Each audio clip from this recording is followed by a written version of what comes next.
আসসালামু আলাইকুম।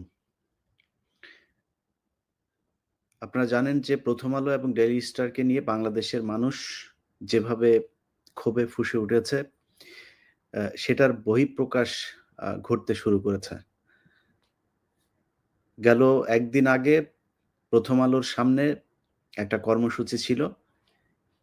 সেই কর্মসূচিটা মূলত পিনাকি ভট্টাচার্য দিয়েছিলেন এবং সেখানে আমি জানি না টোটাল কতজন মানুষ ছিল। হয়তো ২-১০০ মানুষ বা ২-৪০০-৫০০ এরকম মানুষ ছিল। সেই মানুষগুলো সেখানে তারা গরু জবাই করবে, গরু জবাই করে তারপরে জিয়াফত করবেন। এরকম কিছু কথাবার্তা বলা হয়েছে সেটা দেখেছে। যাই হোক সেই কর্মসূচি এ নিয়ে আমার কোনো আ প্রশ্ন নাই বা সেই কর্মসূচিতে কি হয়েছে সেটা নিয়ে প্রশ্ন নাই। কিন্তু কর্মসূচিটার শেষের দিকে এসে পুলিশ সেখানে যেভাবে আক্রমণাত্মক আচরণ করেছে সেই আক্রমণাত্মক আচরণ দেখে মনে হয়েছে পুলিশ অনেকদিন বাংলাদেশের মানুষকে পেটায় না, আলেমদেরকে পেটায় না। সে পেটানোর সুযোগ পেয়ে তারপরে তারা পেটালো।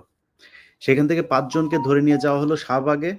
শাহবাগ থানা পুলিশ তাদেরকে কিছুক্ষণ পরেই ছেড়ে দিল। তেজগাঁ থানা পুলিশ তাদেরকে আটকে রাখলো পুরো ১ রাত। সারারাত আটকে রাখার পরে তাদেরকে তাদের পরিবারের লোকজন সেখানে যারা গিয়েছিল তারা বলেছে যে পুলিশের পক্ষ থেকে সকালবেলা তাদেরকে ছেড়ে দেওয়া হবে।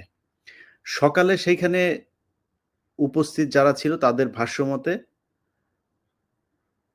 একটা সেনাবাহিনীর গাড়ি আসে। ওই সেনাবাহিনীর গাড়ি আসার পর থেকে পুলিশের সাথে কি কথা বলে গিয়েছে তারা, তারপর থেকে পুলিশ বলছে যে তাদেরকে আ চালান দেওয়া হবে। চালান দিয়ে আপনার কোর্টে পাঠানো হবে। এটার পরে আমি এই কথা জানার পরে আমি সাথে লাইভে আসলাম। আমার গতকালকের আ আমার চ্যানেলটা যারা দেখেছেন প্রায় ৩.৫ ঘন্টা আমি একটা লাইভে ছিলাম। আমি সেই লাইভে থাকা অবস্থাতেই পুলিশকে যেমন অনুরোধ করছিলাম, সেই সাথে অ্যা যারা ছাত্র নেতা আছেন, বিভিন্ন রাজনৈতিক নেতা, পুলিশের ঊর্ধ্বতন কর্মকর্তা অনেকের সাথে কথা হয়েছে। তাদেরকে অনুরোধ করেছি যে তাদেরকে যেন ছেড়ে দেওয়া হয়। সেখানে যারা লোকজন ছিল তাদের একটাই দাবি তাদের সহকর্মী যারা সহযোদ্ধা যারা ছিল তাদেরকে নিয়ে যেতে হলে তাদের লাশের উপর দিয়ে তারপর তাদের কোর্টে নিয়ে যেতে হবে। শেষ পর্যন্ত পুলিশ তাদেরকে ছেড়ে দিয়েছে এবং একটা মুচলেকা দেওয়ার কথা ছিল। সেটা তো আমাদের ওইখানে যারা ছিল তারা রাজি হয় নাই। বরং পুলিশ তাদের কাছে ক্ষমা চেয়েছে যে এই কাজটা করা তাদের ভুল হয়েছে। তারা তাদের ছেড়ে দিয়েছে। আমরা কালকে তেজগাঁ থানায় যা ঘটেছে তত তত ওই ঘটনা পর্যন্ত আমরা মোটামুটি সন্তুষ্ট। কিন্তু একটা জিনিস বুঝতে হবে যে এই ঘটনা নিয়ে যার সাথেই কথা হয়েছে অনেকেই আমাকে বুঝিয়েছেন যে এই ধরনের কর্মসূচি দিতে গেলে আ আওয়ামী লীগ এখন সুযোগ নিবে। এটা আমরা যেমন বুঝি, আপনি যেমন বুঝেন, এটা বাংলাদেশের গোয়েন্দা সংস্থা যারা আছে, পুলিশ যারা আছে তাদেরও বুঝা উচিত। যারা এখন সরকারে আছে তাদেরও বুঝা উচিত। যে কোনো একটা বিষয় নিয়ে যদি আন্দোলন হয় সেটার সুযোগ এই আওয়ামী লীগ নিবে এবং আওয়ামী লীগের যে প্রেতাত্মা যেসব গোয়েন্দা সংস্থা এখনো আওয়ামী লীগের লোকজন আছে, পুলিশে যারা আওয়ামী লীগের লোকজন আছে, গতকালকে আপনারা দেখেছেন যে মানুষকে ৳২,০০,০০০ ৳৫,০০,০০০ ৳১,০০,০০,০০০ লোন দেওয়ার কথা বলে বিভিন্ন জায়গা থেকে মানুষজনকে ভাড়া করে তারপর ঢাকায় নিয়ে আসা হয়েছে। তো এই ধরনের অনেক ঘটনা তারা ঘটাতে পারেন। আপনারা যেমন জানেন আমরাও এটা জানি। কিন্তু সেটা বন্ধ করার জন্য আমাদেরকে যেমন দায়িত্ব নিতে হবে, আমাদেরকে যেমন দায়িত্বশীল হওয়ার অনুরোধ করেন, আপনাদেরকেও ঠিক ততটাই দায়িত্বশীল হতে হবে। বাংলাদেশে 'প্রথম আলো' এবং 'ডেইলি স্টার' এই দেশকে জঙ্গিবাদ বানানোর জন্য সারা পৃথিবীতে তারা সংবাদ প্রচার করে সারা পৃথিবীকে জানিয়েছে এটা একটা জঙ্গি রাষ্ট্র। এই ব্যাপারে যদি কারো কোনো দ্বিমত থাকে তাইলে এসেন। আর সাংবাদিক হইলেই যা মনে চায় তাই করেছে তাদের ব্যাপারে কোনো কথা বলা যাবে না, বললেই গণমাধ্যমে টুটি চেপে ধরা হবে। এরকম কিছু সুশীল মার্কা ওই যে ডক্টর জাহিদুর রহমান কারা আমরা কিন্তু চিনি। আপনারা যে ওই চারুকলার এইসব বাম-টাম এগুলোরে আমরা চিনি যে আপনাদের ইসলামের কথা শুনলে যে ছ্যাদ করে ওঠে, এটা আমরা খুব ভালো করে জানি। সো আপনারা এখন সুশীলগিরি মারায়া তারপরে বলতে আসছেন যে 'প্রথম আলোর' এই তাদের এডিটোরিয়াল আ আ যেই পলিসি সেটাকে তাদেরকে স্বাধীনতা দিতে হবে, গণমাধ্যমের উপর করা হবে না।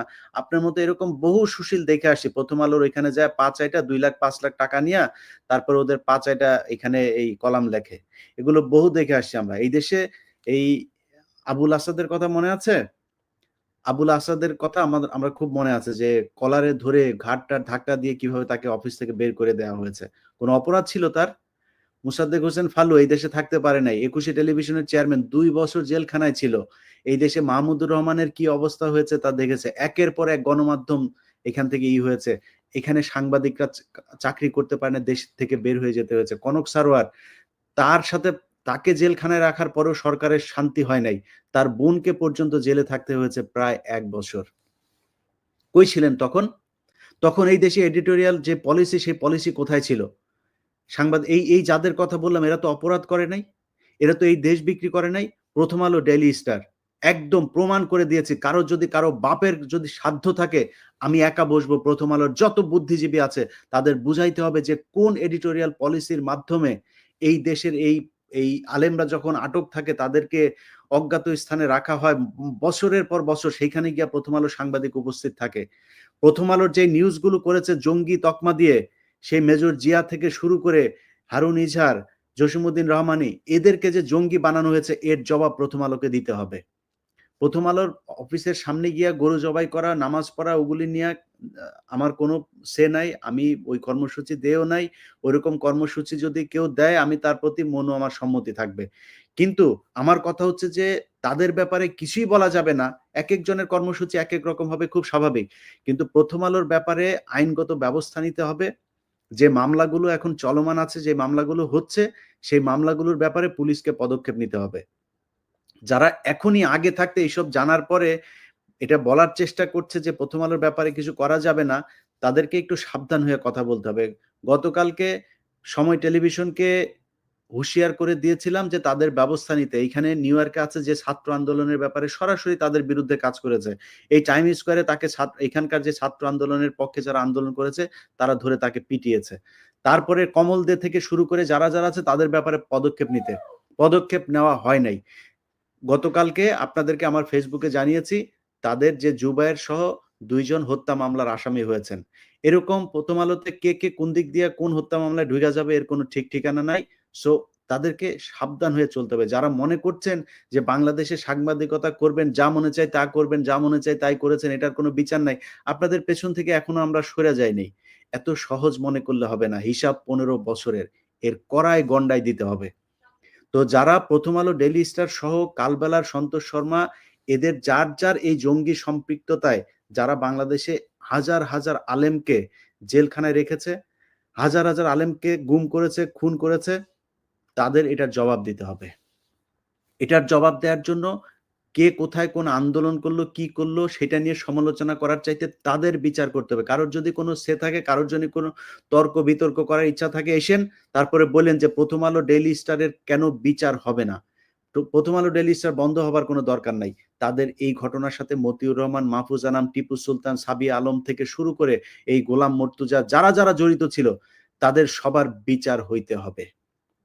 এই বিচার যদি না করা হয়, এটার জন্য যতদিন আমরা একটা পর্যায় পর্যন্ত অপেক্ষা করব। তারপরে দাড়ি টুপিওয়ালা লোকজন দেখা বিদেশিরা কি বলবে না করবে, এই দেশে প্রধানমন্ত্রী আর মন্ত্রী হয়ে ডাল চাল জনগণের ত্রাণের টাকা চুরি করার স্বপ্ন আমাদের নাই। সো আমি ব্যক্তিগতভাবে আমার কথা বলি, আমার যতটুকু আল্লাহ গ্রহণযোগ্যতা দিয়েছে, যতটুকু ক্ষমতা দিয়েছে, ততটুকু শেষ রক্তবিন্দু পর্যন্ত চেষ্টা করে যাব প্রথম আলো, ডেইলি স্টারের বিচার করতে। অতএব সরকারকে বলবো, আপনারা চান দেশ অস্থিতিশীল না হোক, আমরাও চাই। ইউনূস সরকার একটা সফল সরকার হোক। সারা জীবন ইউনূস সাহেব সফল হয়ে এসেছেন। জীবনের শেষ প্রান্তে এসে তিনি সফল হোক, আমরা চাই। কিন্তু সেই সফল হতে গিয়ে যদি নাকি প্রথম আলো, ডেইলি স্টারের মতো ভারতীয় চটদেরকে এই দেশে কেউ আপনার কি বলে আবার ফের বাংলাদেশের মানুষের ঘাড়ে চাপিয়ে বসতে দিতে চায়, এটা বাংলাদেশের মানুষ মেনে নেবে না, আমরাও মেনে নেব না। সো এইটার ব্যাপারে আপনাদেরকে খুব সুনির্দিষ্ট একটা জায়গায় অবস্থান নিতে হবে। আপনারা তাদের বিচার করবেন কি করবেন না। প্রথম আলো, ডেইলি স্টার, এখনো আবারও বলছি, আপনাদের যদি মনে হয় আমি প্রথম আলো নিয়ে যে প্রোগ্রামটা করেছি, সেই অনুসন্ধানটা দেখবেন।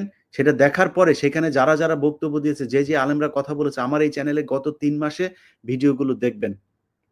যে আলেমরা কথা বলেছে, এরা বাংলাদেশের শ্রেষ্ঠ আলেমদের মধ্যে কয়েকজন। এই আলেমরা যে বক্তব্য দিয়েছে, তাদেরকে যেভাবে প্রথম আলো, ডেইলি স্টার, কালবেলা, তারপরে হচ্ছে গিয়ে ৭১ সময়, এরা যেইভাবে একটা সিন্ডিকেট তৈরি করে তারপরে এই জঙ্গি বানিয়েছে, এটার বিচার হইতে হবে। এটার বিচার না হলে এটা আমার যুদ্ধ ভাই।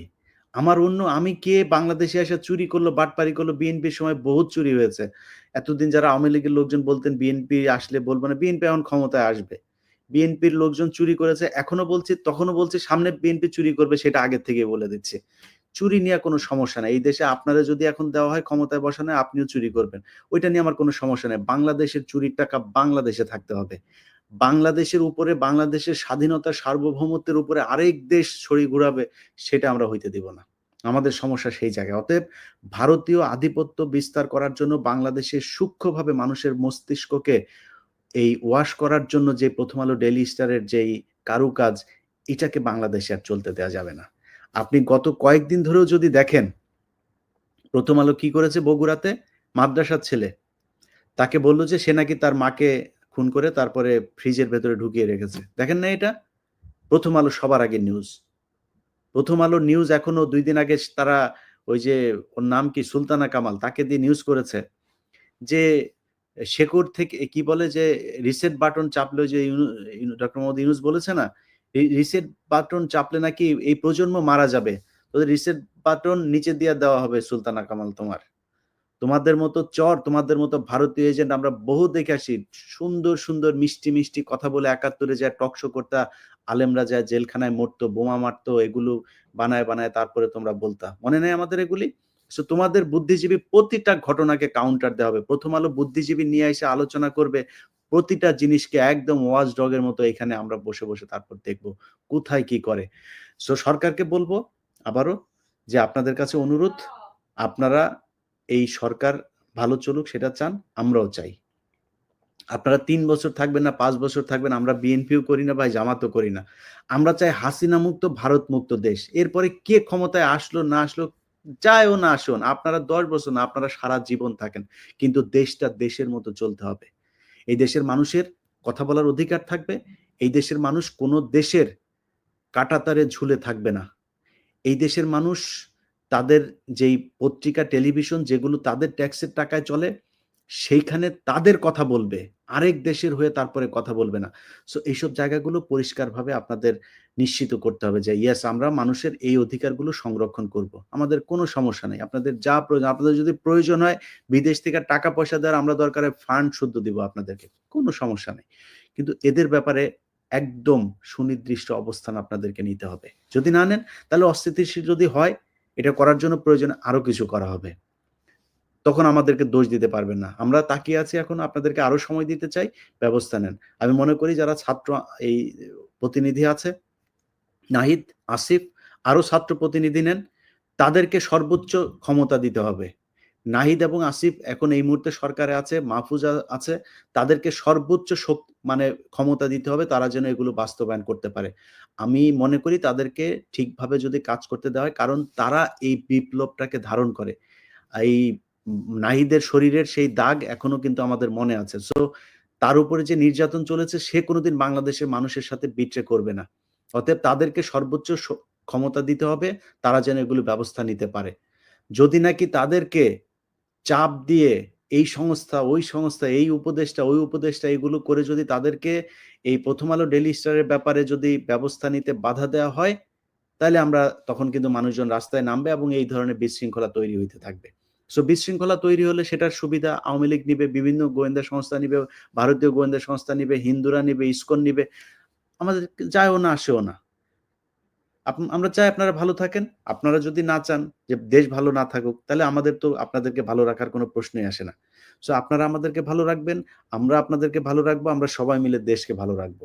সো এই জায়গায় আমরা সবাই এক। আপাতত আজকের মতো এতটুকুই বললাম। আমার বক্তব্যটা আমি পরিষ্কার করলাম। আমরা দেশটাকে অস্থিতিশীল করতে চাই না। যাদের সাথে গতকালকে অনেকের সাথেই কথা হয়েছে, যারা বলেছেন যে আমাদের এইটার কারণে অনেকে এখানে ৩য় পক্ষ এসে তারপরে বিশৃঙ্খলা তৈরি করতে পারে, অস্থিতিশীল একটা পরিস্থিতি তৈরি করতে পারে। এটা আপনারা যেমন বলেছেন, এটা আমিও জানি, আপনাদের কথা মেনে নিলাম। আপনারাও আশা করি আমাদের কথা মেনে নেবেন। সবাইকে ধন্যবাদ। আল্লাহ হাফেজ।